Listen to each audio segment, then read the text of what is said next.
Bom dia, boa tarde, boa noite, pessoal. Tudo bom? Bom, hoje a gente vai abordar o tema sistema digestório. Joia? Bom, sistema digestório, como nossos pais sempre falavam, né? Tem que mastigar bem porque a digestão começa na boca. Sim, por outros motivos também, que seria aí uma próxima aula. Mas anatomicamente falando, a digestão começa com a mastigação e a salivação. Mas no foco agora a gente vai pegar a mastigação, que é composta, né, pelos dentes, pela região da boca com os dentes. Essa é a arcada dentária superior, arcada dentária inferior. Arcada dentária porque ela lembra realmente um arco, daí a ideia do nome. Bom, a região da boca, a cavidade oral, provavelmente dita, essa região entre a gengiva, né, os lábios e a bochecha é chamada de vestíbulo da boca, a região onde você está comendo biscoito, amendoim, que ele vai juntando, ficando igual um esquilo, aí depois você fica catando com a língua, essa região é o vestíbulo da boca. Ou quando você vai falar para uma criança, né, você está comendo o quê? Aí você esconde aqui, fala, não tem nada não, aí abre a boca para a criança. Essa é a região do vestíbulo da boca. Aqui os dentes, né, os incisivos centrais, incisivos laterais, o canino, premolar e os molares. Região do palato duro, palato mole, isso aqui chamado de úvula, não é campainha, tá? Por favor, me ajude aí. Aqui eu tenho as amígdalas, né? O tonsila palatina, a língua e a arcada dentária inferior. Bom, a mastigação. A mastigação envolve da seguinte forma, com a arcada dentária superior, a arcada dentária inferior e a língua, né, auxiliando nessa parte. Senão você colocaria a comida na boca, se não fosse a língua, você ficar jogando para um lado e para o outro para poder ajeitar a comida. Nesse caso, a língua faz esse papel. E tem hora que a gente esquece da língua, né, dá uma mordida nela. Bom, após a mastigação é que começa aí a parte da deglutição. O ato de deglutir é o ato de engolir. Então, a partir do momento que você mastiga, e é importante ressaltar uma coisa, que o ato da mastigação e a deglutição são movimentos voluntários, são movimentos que eu quero fazer, eu domino isso, faz a minha vontade, tá joia? Então você está lá na casa de um amigo seu, pega uma pelanca de carne, você meio sem graça, mastigando aquilo, tem 2 horas e não engoliu ainda. Porque você vai engolir a hora que der, a hora que você quiser. Ou então você vai tirar e guardar ela. A partir do momento que você engole, você não tem controle mais. Aí já entra a musculatura involuntária. Tranquilo? Então, para você não engolir, lembrando aí, não engasgar, né? Lembrando aí da parte do sistema respiratório. Vitor, mas sistema respiratório, sim, claro, olha só. Tem a cavidade nasal, cavidade oral, onde a língua aqui, ó, realiza o movimento de deglutição. E aqui eu tenho a traqueia. E a traqueia, eu tenho a epiglote. A epiglote é uma estrutura que fecha a traqueia. Fecha para quê? Para você não engasgar. Então, quando você está mastigando, que você vai engolir um pouco de saliva aí mesmo, pode fazer. Engoliu, você para de respirar. Para de respirar por quê? Porque a epiglote desce, tampa a entrada da traqueia e a comida escorre para o esôfago. Ó. Ela tampa e a comida vem para o esôfago que está posterior à traqueia. Joia? Quando você está com uma fofoca muito importante, mas também está com muita fome, né, que você tenta engolir e falar ao mesmo tempo, onde a comida desce para o buraco errado, literalmente. Em vez de ela vir para cá, para o esôfago, a epiglote abre antes e ela desce pela traqueia, onde a pessoa engasga. Tranquilo? Bom, a partir do momento que você mastigou, formou o bolo alimentar e ele desce, sai da cavidade oral, ele vem para outra estrutura chamada de esôfago. Joia? O tubo digestório começa o seguinte. Aqui, ó, só lembrando, né, eu tenho septo nasal, cavidade oral, cavidade nasal, cavidade oral, epiglote, traqueia, esôfago. E nessa região, olha só que interessante, quando você engole, a epiglote fecha a traqueia e a comida vem para o esôfago. Ó. Ela desce aqui, fecha e a comida vem para o esôfago. Bom, o esôfago é uma estrutura, um tubo, que vai levar o alimento da cavidade oral até o estômago. E o esôfago, ele é dividido de 3 formas, em 3 partes. Já aproveitando aqui o ensejo, ó. Eu tenho um esôfago. Deixa eu mudar a cor aqui.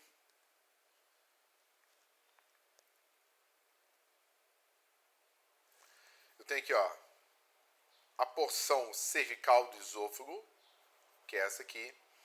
Eu tenho a porção torácica do esôfago, que é essa aqui. E tem a porção abdominal do esôfago, que é essa aqui. Tá joia?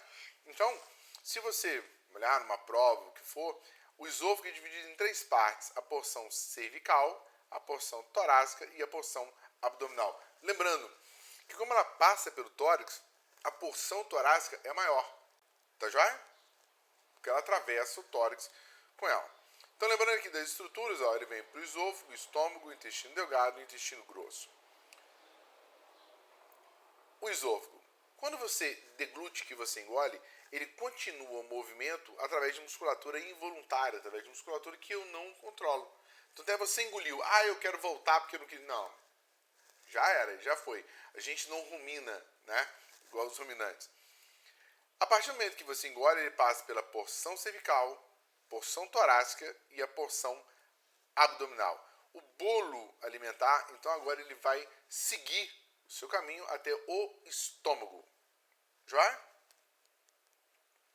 Bom, chegando no estômago, o alimento sai por uma abertura, chamada de ósteo da cárdia, e cai no estômago, para sofrer agora a ação do suco gástrico. O suco gástrico, como diz, né, um ácido, tem um pH bem baixo, pH de 2, e não é um mérito agora da questão a gente entrar para falar sobre isso. A gente vai ter uma aula de fisiologia e a gente fala isso mais para frente. Mas é importante saber o seguinte, que quando essa válvula abre, ela chega no estômago, essa estrutura do estômago agora contém um ácido, contém um pH muito baixo. Tá joia? Então ele vem para cá, ó, e cai no estômago. E é aqui que o estômago, que esses ácidos vão interagir com o alimento. Então quando a pessoa vomita, que é um reflexo de defesa, ela vomita, ela vê um gosto ruim, né? Pessoas que têm bulimia, que forçam vômito direto e tal, e tem lesões no esôfago, é porque esse ácido ele foi preparado, ele está preparado para ser recebido pelas outras estruturas adiante e não anterior.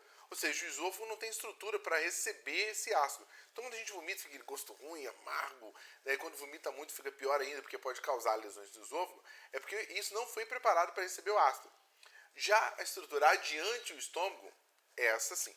E quando você chega nessa região, ó, é aqui agora que o alimento vai sofrer essas ações. Tá joia? Bom, o estômago. Aproveitando essa imagem aqui, eu vou mostrar algumas estruturas do estômago. Aqui eu tenho a válvula cárdia. Joia? Aqui está o esôfago, né? Ó, seguindo aqui é a válvula cárdia. Essa aqui é chamada de curvatura menor do estômago. E essa aqui, chamada de curvatura maior do estômago. Tá joia? Aqui eu tenho uma válvula, chamada de válvula cárdia, válvula pilórica, eita, esfíncter pilórico, válvula cárdia, esfíncter pilórico, curvatura menor e curvatura maior. Bom, lógico que não seria só isso, né? Além dessas estruturas, vamos dar nome agora às regiões do estômago. Numa visão anterior ao estômago, eu tenho aqui, ó, a região da cárdia, que ela fica perto do coração, e tá aqui eu tenho uma válvula chamada de válvula cárdia. Essa aqui, ó, mais ou menos isso aqui, é chamada de região da cárdia, que está próximo a ela.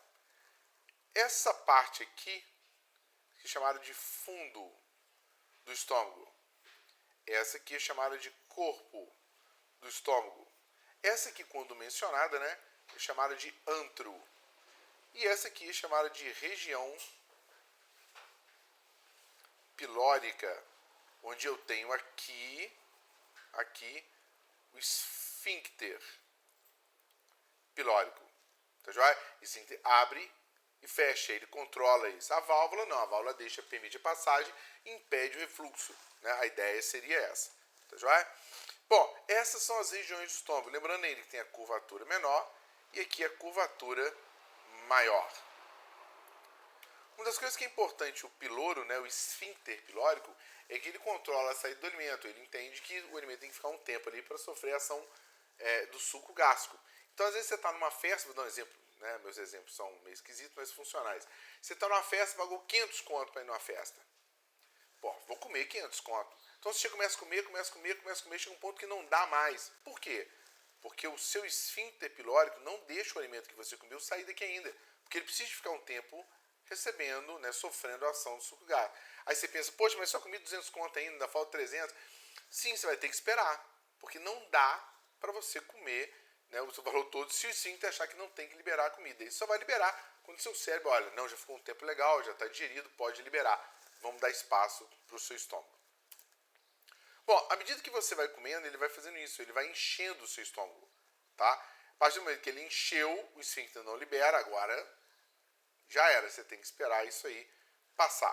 Depois de um tempo, aí sim, que ele sofreu a ação do suco gástrico, o alimento já está bem digerido, né, que você mastigou bem, assim eu espero, ele vai dar segmento, tá joia?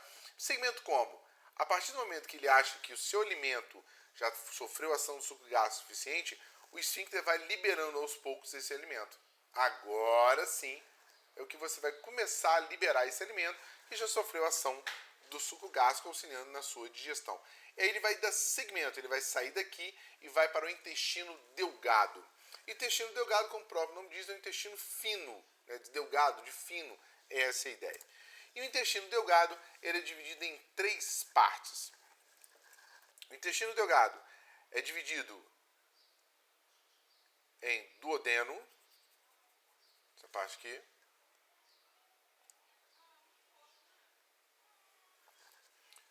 duodeno, ó, deixa eu marcar ele aqui, agora sim, duodeno, jejuno e íleo. Essas são as estruturas, as divisões do intestino delgado. Duodeno vem a origem do nome, que significa 12 dedos. É só você colocar o tamanho dele aí, ele vai tratar para vocês, né, a ideia, né, de 12 dedos de comprimento. Tá joia? O jejuno, né, que vocês devem lembrar aí do nome, jejum. Vou fazer um jejum porque tem que fazer exame de sangue. Porque quando a gente abre na necrópsia, é praticamente sempre vazio. Então dá a ideia de você ficar em jejum, vem do nome disso daí. E o íleo porque está na altura do osso ilíaco, né, do osso íleo. Então eu tenho o intestino delgado dividido em duodeno, jejuno e íleo. Essas são as divisões do intestino delgado. O intestino delgado tem uma característica muito importante na sua primeira porção, e é a menor porção dele, que é chamada de duodeno. O duodeno ele tem a característica de abraçar a cabeça do pâncreas, e onde ele recebe também o ducto colédoco e o ducto de Wissant. Tá joia? Ele vai receber a bílis e o suco pancreático também para ajudar na digestão. Então, esse é o duodeno. Depois do duodeno, a gente entra na estrutura, né? Jejuno e íleo. O íleo é a porção final que já está encontrando aqui com o intestino grosso. Bom, chegando no intestino grosso, aqui eu tenho o íleo. Vou colocar aqui para vocês, ó. Aqui eu tenho o íleo, já? E aqui eu tenho uma válvula. E aqui eu tenho o seco. O nome da válvula íleo secal. Tranquilo? Então aqui o alimento já foi absorvido a maior parte, né, dos nutrientes e tal, e ele vem agora para o intestino grosso. Beleza? Chegando no intestino grosso, a primeira porção que a gente encontra é a região do seco. E daí onde eu tenho o nome da válvula, que recebe o nome da região, chamada válvula íleo secal. Na válvula íleo secal, ele passa agora e ganha o intestino grosso. No intestino grosso, a gente vai ter algumas estruturas interessantes. Por exemplo, esse aqui é o apêndice secal, ou também chamado de apêndice vermiforme. A gente chama apêndice em forma de verme, tá aí o nome dele. Que quando inflama, né, dá o apendicite. Aqui eu tenho o alimento, chegou ao seco. Uma das coisas importantes, às vezes pergunta, né? Qual é a primeira porção do intestino grosso? Seco. Depois eu tenho o cólon ascendente. Essas estruturas aqui ajudam a prender ele no meso, chamado de tênia. Tá joia? Bom, então agora vamos ver as divisões do intestino grosso. Antes de eu falar de divisões, eu tenho essa estrutura aqui que prende ele, né? Que são as tênias. E tem essas estruturas aqui, esses pedacinhos de gordura que ficam agregados nele, que são chamados de apêndice epiploico, que vem do epíplon, uma estrutura que vem lá da curvatura maior do estômago e cobre praticamente o intestino todo. Dessa estrutura aqui, dando nome às regiões. Esse daqui é o apêndice vermiforme ou apêndice secal, vermiforme ou apêndice secal. Aqui eu tenho a válvula ilio-secal.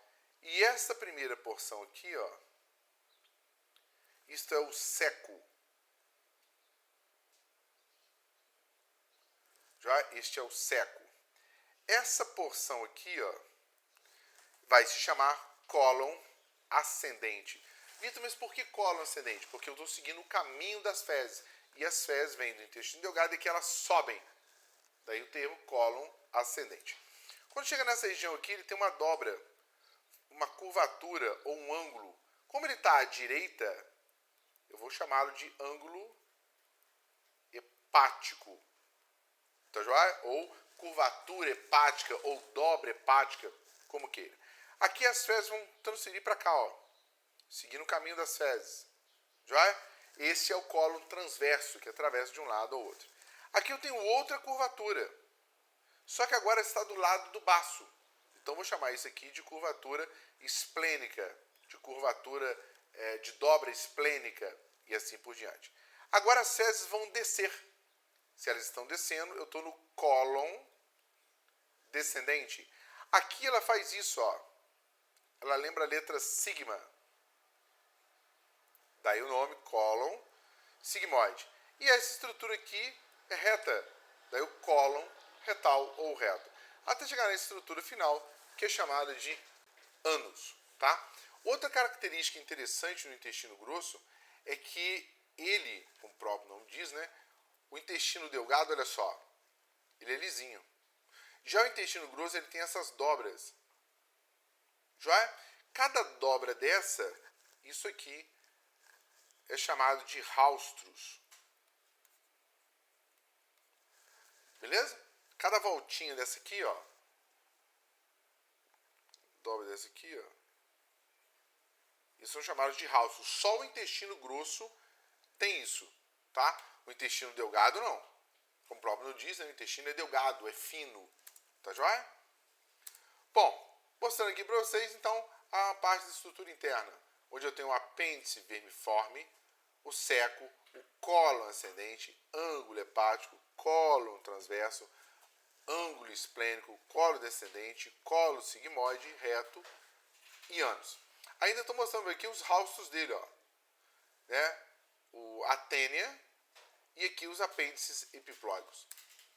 Bom, quando o seu estômago está movimentando, quando você come alguma coisa, a partir do esôfago ele começa a movimentar. E esses movimentos são chamados de peristalse. Tá joia? Aqui mostrando para vocês o alimento saindo do ângulo hepático e indo para o ângulo esplênico, passando pelo cólon transverso. Tá? E às vezes o movimento, o barulho que ocorre é chamado de burburigmo. Naquilo que você vai na casa de alguém e fala, você quer comer alguma coisa? Aí você fala, não, obrigado, satisfeito. Aí eles estão, blum, daquele barulhão, te entrega falando que você está com fome. Então, este movimento é a peristalse. E aquele barulhinho é o burburigmo. Bom, o apêndice secal. O apêndice secal ele também ele ajuda na digestão. Mas quando o alimento entra aqui, ó, é como se fosse um saco, uma bolsa. Às vezes ele não sai. E a comida ali dentro fica muito tempo, apodrece, inflama, gerando aí a apendicite. Já? Estou mostrando aqui, ó, o apêndice, região do seco, né, a tênia e os apêndices epiplóicos. Bom, e aqui mostrando para vocês o caminho do bolo focal, ó, do bolo fecal. Cólon ascendente, transverso, descendente, reto e ânus. Bom, é nesse momento no intestino grosso é que boa parte da água começa a ser retirada para começar a formar o sorite, né, o bolo fecal propriamente dito. Se eu tirar a água antes, ele vai ficar uma estrutura muito dura e eu não vou conseguir movimentar. Então é aqui que começa a retirar da água e ele fica no seu intestino, vai retirando a água e as fezes vão ficando mais endurecidas. Tá joia? Então eu tenho, lembrando, ó, cólon ascendente, ângulo hepático, cólon transverso, ângulo esplênico, descendente, sigmoide, reto e ânus. Essas são as divisões do intestino grosso. E aqui, ó, as fezes, toda vez que movimento que você está alimentando, ele vai um pouquinho, coloca aquele pedacinho lá. Movimento mais um pouquinho, coloca aquele pedacinho lá. Na hora que a ampola retal fica cheia, que você recebe o chimó, pode ir que agora está na hora de fazer o número 2. Por isso, quando você olha as fezes, parece que foram vários aglomerados. E são. Elas são colocadas dessa forma. Bom, então, quando a gente come, né, que você está se alimentando, você mastiga, engole, passa pelo esôfago, do esôfago vai para o estômago e, né, a digestão continua. Quanto menor a estrutura ficar, melhor para eu poder absorver isso, né, pelo meu sistema, pelo intestino delgado. O que eu não quero aproveitar, o que não me serve, ele segue o intestino grosso e vai virar o nosso número 2. Tranquilo? Mas temos aí um problema. Nem tudo o nosso organismo está preparado para digerir. Tá joia? Então aí nós precisamos de estruturas que estão anexas ao tubo digestório, ao trato digestório. E por que tubo digestório? Porque é um tubo. É um orifício onde tem entrada e onde tem a saída. A comida entra pela boca e sai pelo ânus. É um único tubo. Só que tem estruturas ali dentro que eu preciso de ajuda. Então aí onde entra os órgãos anexos, que a gente pode fazer uma aula depois só dessa parte da fisiologia da digestão. Então o que eu tenho? As glândulas salivares, né, que são várias as glândulas, mas 3 tem grande relevância para a gente, também pelo seu tamanho, que é a glândula parótida, que fica localizada à frente do pavilhão auricular, a glândula submandibular, como o próprio nome já diz, ela fica abaixo da mandíbula, e a glândula sublingual, que fica abaixo da língua. Então, está aqui a estrutura delas, ó, a glândula parótida, em número de 2, tá? Parótida direita, parótida esquerda, submandibular direita e esquerda, sublingual direita e esquerda. Então, está aqui as estruturas, ó. Bom, e quando elas são comprimidas, quando você está com muita fome, eu senti o cheiro da comida de mãe, né? A sua boca saliva, claro, ele entende, opa, vem comida aí, vamos preparar aqui, nós estamos com fome. E é assim que ela fica. Bom, outra estrutura que ajuda muito na digestão é o fígado, né? A maior glândula do nosso corpo. O fígado, abaixo dele eu tenho a vesícula biliar, onde vai armazenar a bilis. E aqui numa visão posterior, o fígado é dividido da seguinte forma. Olhando ele de frente, ó, como é uma glândula grande, eu tenho aqui o lobo direito do fígado e o lobo esquerdo do fígado. Vitor, então quer dizer que o fígado tem uma parte dele que vai para a esquerda? Sim, ele ocupa, tanto é que ele é chamado de lobo esquerdo. E aqui o ligamento falciforme. Mas quando eu olho ele por baixo, né, e de costas, aqui eu tenho o lobo direito, lobo esquerdo. Esse aqui é o lobo caudado e o lobo quadrado.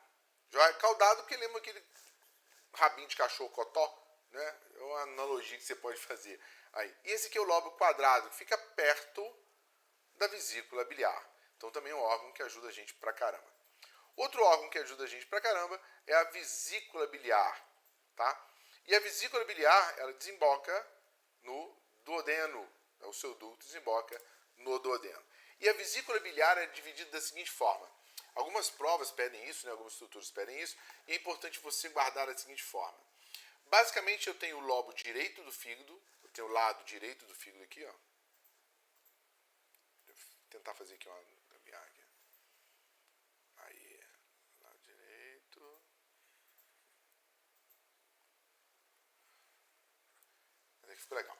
Então, esse aqui é o lado direito e esse é o lado esquerdo. Então, eu vou ter um ducto que vai pegar a direita. Então, eu tenho um ducto hepático direito, o ducto hepático direito. Assim que eles se unirem, né, pegando dos dois lados, eu tenho um ducto chamado de ducto hepático comum.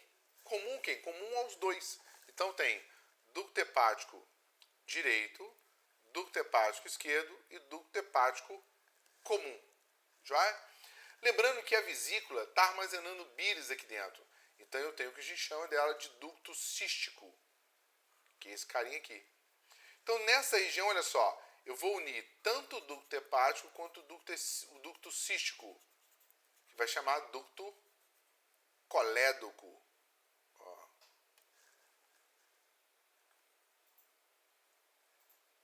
Esse é o ducto colédoco, o que vai coletar tudo. Até chegar nesse ponto, ele vai se unir ao ducto pancreático. Ó. Ele vai se unir aqui ao ducto pancreático, até desembocar aqui no intestino delgado, no duodeno.